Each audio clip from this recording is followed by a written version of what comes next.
ஆடி அமாவாசை அதுமா பொள்ளாச்சியில இருக்க ஒரு ஃபேமஸான கோயிலுக்கு தான் போனோம். நான் அண்ணா தம்பின்னு எல்லாருமே ஃபேமிலியோட ஒர்க் எல்லாம் லீவ் போட்டு கிளம்பிட்டோம். காலையில 5 மணிக்கு எந்திரிச்சதுனால செம பசி ஆயிருச்சு. அதனால போற வழியிலேயே பேக்கரியில நிறுத்திட்டு ஆளுக்கு 2 வடையும் ஒரு டீயும் சாப்பிட்டு கிளம்பியாச்சு. இந்த திருப்பூர் டு பொள்ளாச்சி ரோடு செம வியூ எனக்கு ரொம்ப பிடிச்சிருந்துச்சு.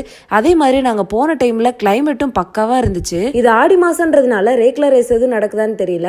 நிறைய மாட்டு வண்டியெல்லாம் போயிட்டு இருந்துச்சு. அப்படியே பார்க்கிங்க்கு ஒரு 50 rupees கொடுத்துட்டு உள்ள போனா அவ்வளோ தண்ணி இருந்துச்சு. அங்கங்க தண்ணி தேங்கி இருந்துச்சு. மழைனால அப்படி இருந்துச்சு. கோயிலுக்கு உள்ள போறதுக்கு முன்னாடி இங்க வெளியே இருக்கிற அந்த ஆத்துல நம்ம அந்த காலை நினைக்கணுமா. இந்த கோயிலுக்கு நாங்க சின்ன வயசுல வந்திருக்கோம். எங்க அம்மா பஸ்ல என்ன நிறைய டைம் கூட்டிட்டு வந்திருக்காங்க. அப்படி வரும்போது எங்க அம்மாவோட முகத்துல ஒரு சிரிப்பே இருக்காது. ஏதோ ஒரு கவலையில அந்த சாமி முன்னாடி நின்று அழுதுட்டே கும்பிடுவாங்க. பஸ்ஸுக்கு மொத்தம் 100 ரூபா ஆகும்னா அந்த 100 ரூபா தான் எங்க கையில இருக்கும். அதை எடுத்துட்டு வந்துட்டு ஒரு பொருள் கூட வாங்காம நாங்க திரும்ப வீட்டுக்கு போவோம். ரிட்டர்ன் போற வழியில வண்டி ஒரு ஓரமா நிறுத்திட்டு எல்லாருமே நல்லா வயிறு நிறைய சாப்பிட்டு திரும்ப வீட்டுக்கு கிளம்பிட்டோம். நாங்க மாசாணியம்மன் கோயிலுக்கு தான் போயிருந்தோம். ரிட்டர்ன் நாங்க போகும்போது பயங்கர மழை, ரொம்ப நல்லா இருந்துச்சு. ரொம்ப நாளைக்கு அப்புறம் ஃபேமிலியோட வெளியே போன ஒரு சந்தோஷம் இருந்துச்சு.